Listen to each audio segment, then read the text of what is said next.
Now then, how are you doing? I'm Steve and welcome to my workshop. A few days ago a friend of mine asked me if I could make him something and I said, yeah, what is it you want? He said, can you make me a charpentry board? And I said, sure, that should be no problem at all. Ah, look.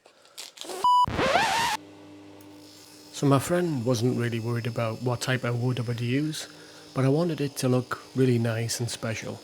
The only problem was I didn't have any nice special wood, but I did have some plywood and some MDF, and I have these sheets of walnut veneered MDF that I use on the laser, and I thought I could make my own veneer. So this is me just cutting them to length and width on the table saw on the crosscut sled.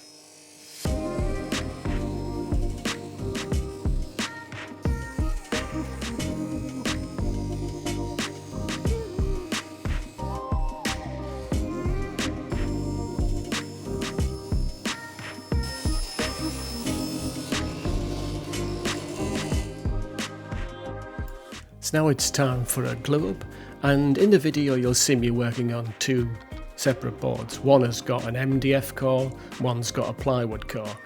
I don't know about you, but I like to make two things just in case something goes wrong. So I've put on plenty of glue, and then I'm going to use this 4mm MDF that's got a walnut veneer on. I use these on the laser and it's really nice stuff and it's not too expensive. I'm just making sure I've got an overlap all the way around because I can trim that off once it's all glued up.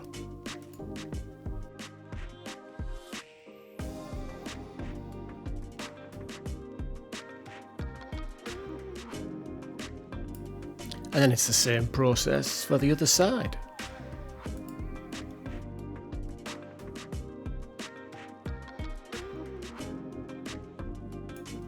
And now you see me putting on some cawls because I want as much even clamping pressure as possible so we get a nice good bond between the layers.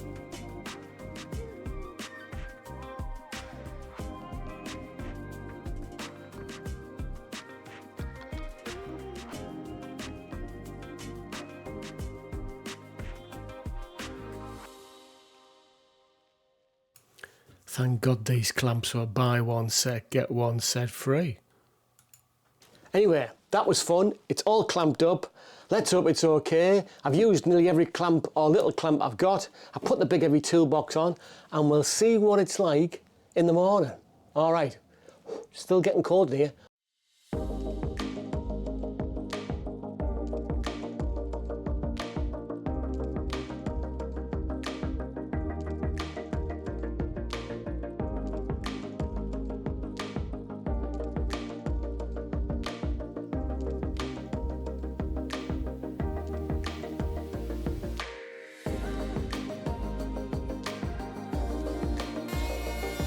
Then I use my router with a flush trim bit to clean up all the edges, and then a very, very light sanding just to remove any glue.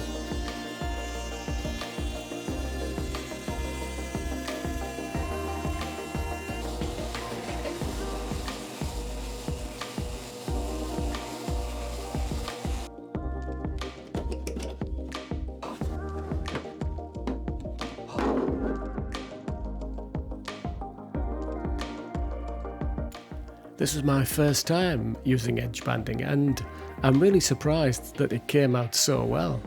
I think it was all due to my trusty Festool edge banding iron.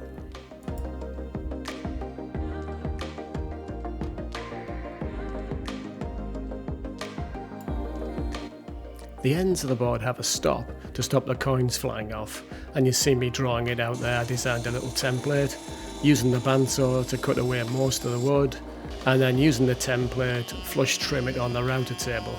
But this is where things don't quite go to plan.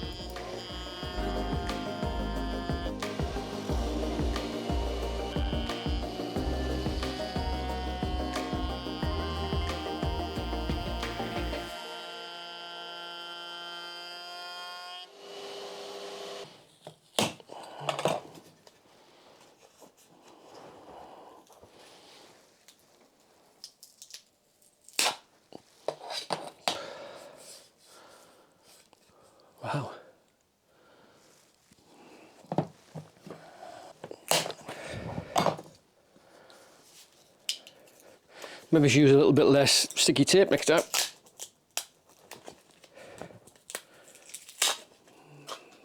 Ah, look.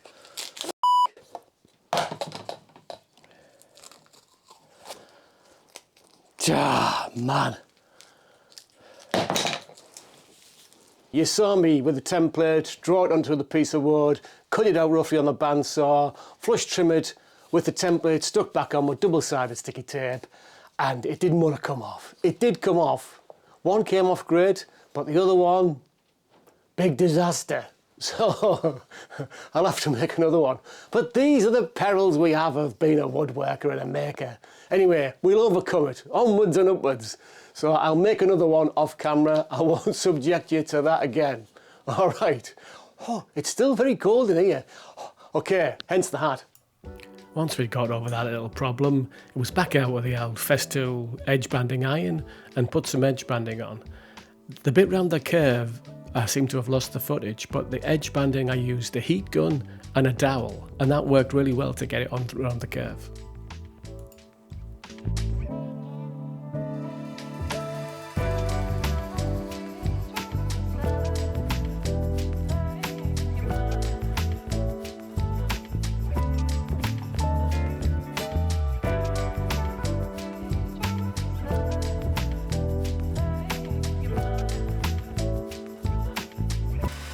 So now it's time to cut the playing surface, and I used a 2mm router bit to a depth of 2mm.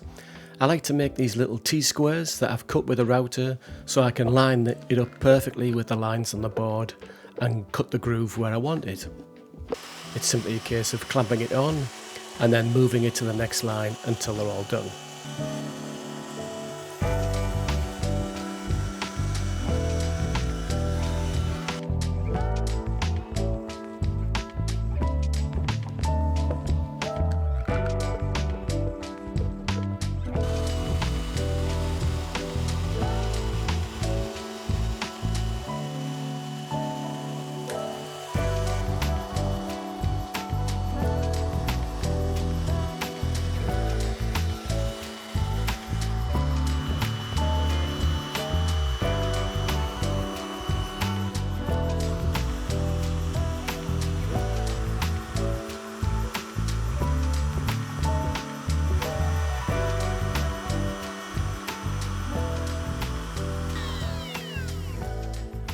Okay, because I've used the router to mark the lines on the board, I've cut through the thin layer of veneer.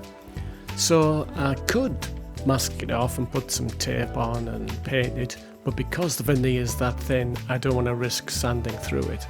So after much thought, I came up with the idea of using a Sharpie. So I understand it's very therapeutic to watch somebody colour something in, very relaxing. So make yourself a cup of tea, a glass of wine, a little drink of beer, and I'll do some colouring in.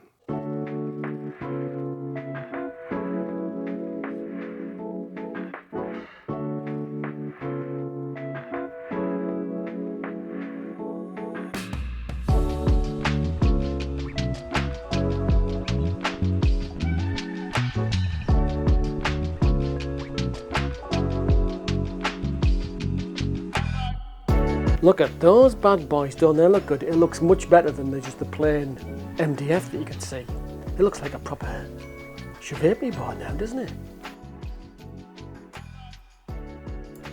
Off camera, I cut this little piece of real walnut to act as a stop so the board presses up tight against the table you're going to play on, and I just attach it with some screws. And then I screwed the stop on the opposite end so that the coins don't fly off the board. And then it was on to everyone's favourite part, putting the finish on, and of course I used Rubio Monocoat Oil Plus 2C Pure, and it really brings out the grain and the colour of the walnut, and it looks really good. The areas with the tape on are to be painted black with blackboard paint, and that's where you would mark your scores on the board, and you'll see me putting some paint on that just now.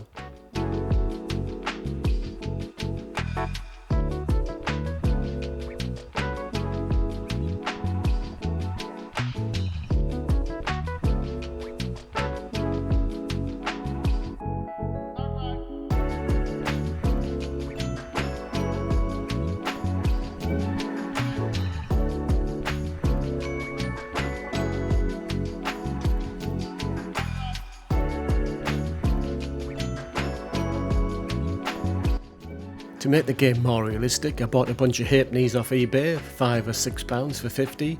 They were a bit grubby, so I cleaned them up with a solution of white vinegar and salt. If you're a coin collector, please don't try this. As you can see, they came up really good. These are Queen Elizabeth ones.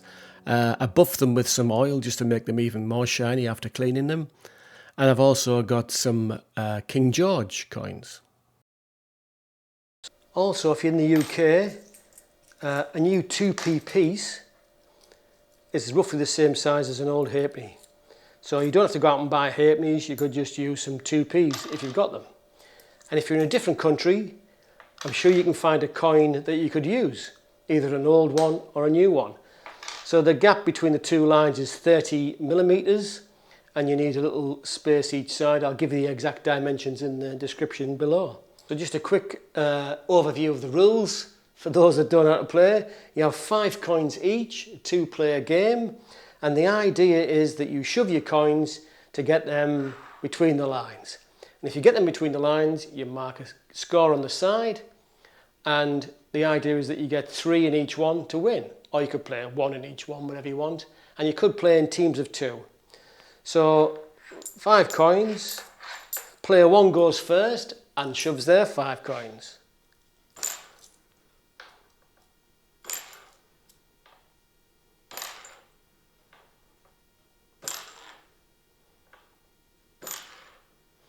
Okay, so I've scored 1 for this one coin here, nothing for these ones, and this one, although it's in the lines, it's out of bounds because it's half on the score in chalk side, so that doesn't count.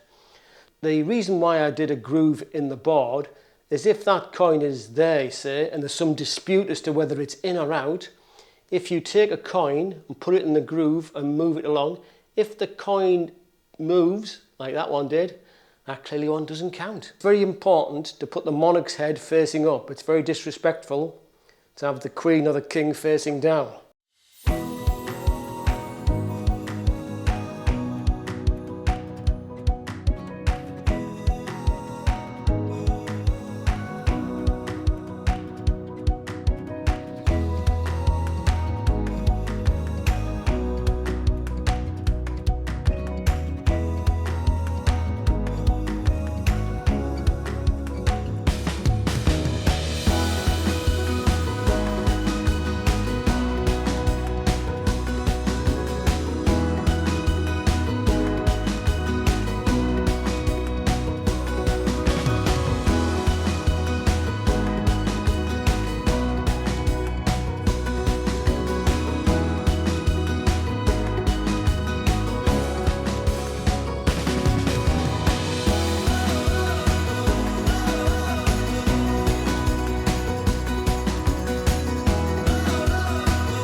Okay, well, thank you so much for watching. I've really enjoyed making this video, and the boards look fantastic. I'm really pleased with how they've turned out. And, I don't know whether you noticed, I won the game. Pipped Sally at the end there to win. Like I mentioned earlier, I'll leave a link down below to the rules of the game. They're pretty straightforward, though I may have missed 1 or 2 things out. There's also a link to a PDF that I've made of the dimensions of my board and the spacings of the line. So if you want to make one, feel free to download that. But thank you so much for watching, and I'll see you all on the next one. Cheers. Bye.